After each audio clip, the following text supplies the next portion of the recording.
It's a code for domestic violence. And what does the 242D mean? That's battery.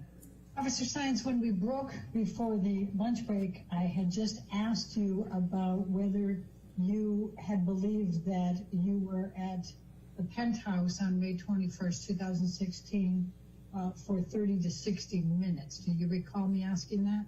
Yes, I do. And do you recall testifying that that's what you thought was the time that you and Officer Haddon spent at the penthouse on May 21st, 2016? Yes, I recall. Okay. And in fact, it was significantly less, correct? Correct. Okay. And in fact, it was you entered from the elevator at 9:04 p.m. and went back into the elevator at 9:19 for a total of 15 total minutes, correct? Correct. Now, once you got off the elevator at 9:04 p.m., the first thing you did was listen for some noise, correct? Correct. All right. And then you went around and checked out the outdoor courtyard to see if anyone was outside. Do you recall that? Yes, I do. And you saw that there was a woman in the gym who was not related to the incident. Do you recall that? Correct. How did you know the woman was not related to the incident? Because she seemed unfazed. She was just working out. Did you speak with her? No, I didn't. Do you recall what she looked like? I don't. Did you take pictures or record anything? I did not. You went back to the hallway and you met with what you called a white male who was generic. Do you recall using that term? They asked me to describe him, yes. And you said generic, correct? And what do you mean by generic? He didn't have any identifying, I don't know, nothing that I could remember. I just remember a male white, nothing out of the ordinary. What color was his hair? I don't even remember now. Did he have facial hair, a beard, or a mustache? I don't remember. Do you recall how tall he was, roughly? I don't remember anything about him. Did you ask him his name? I don't recall. Now, the generic white male talked with you. Do you recall that? Yes, I do. And when you first saw Amber Heard, she was crying, red-eyed, and was not making eye contact with you, correct? Correct. And you asked her a few questions, and it was quite clear that she did not want to speak to the police. Is that correct? Correct.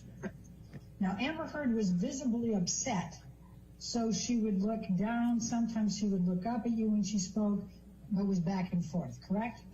Correct. What was Amber Heard wearing that night? I don't recall. What hairstyle did Amber Heard have that night? I don't recall.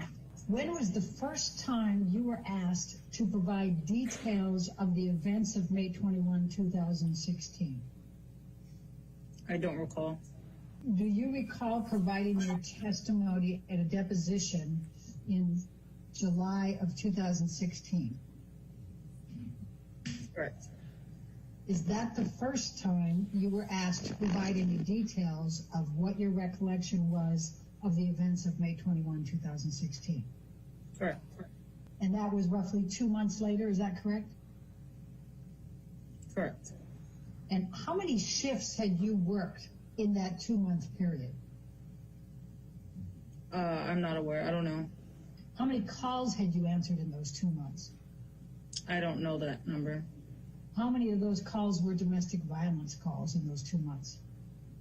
I don't know that number. If you saw any signs of injury on Amber Heard, or even just damage to property, would you have been duty-bound to make a report? Correct. Your recollection is that there was no damage to the flat. You searched the entire flat, and there was no damage, broken glass, or anything out of the ordinary. Would you agree? Correct. When you left that call, when you got back into that elevator, do you recall what you were thinking? I remember being impressed by the penthouse, how big and beautiful it was, yes. But anything else? No, nothing. And just so we can stay on that for a minute, you had not heard of Amber Heard at the time of this report, right, on May 21st, 2016? Correct. But you did know that Johnny Depp was an actor, correct? Correct. And you didn't know that that was Johnny Depp's penthouse when you reported that, correct? Correct. But you, as you just said, were impressed with the penthouse. Would it be fair to say you thought probably somebody with some wealth lived there? Correct. Based on this photo, it looks like one cheek is redder than the other. But you also don't see any swelling with that? Correct. I'm going to ask you to take a look at what has been marked as exhibit number 28. Do you recognize this as Amber Heard? Yes, I do. Okay. And do you see redness on the right cheek and above the eye? Yes, I do. Okay. And is it your perception that this reflects any type of, or could reflect any type of injury? No, Why not? because my perception is it was consistent with her crying. All right, let's take this down, go to 29. I'm going to ask you the same questions. Do you recognize this as Amber Heard? Yes. And do you see any redness in the right cheek and above the eyelid? Yes. Okay. And is it your perception that these are not indicative of injury? Yes. And what is your reasoning? It's consistent with her crying. Let's take this one down. Let's go to number 30.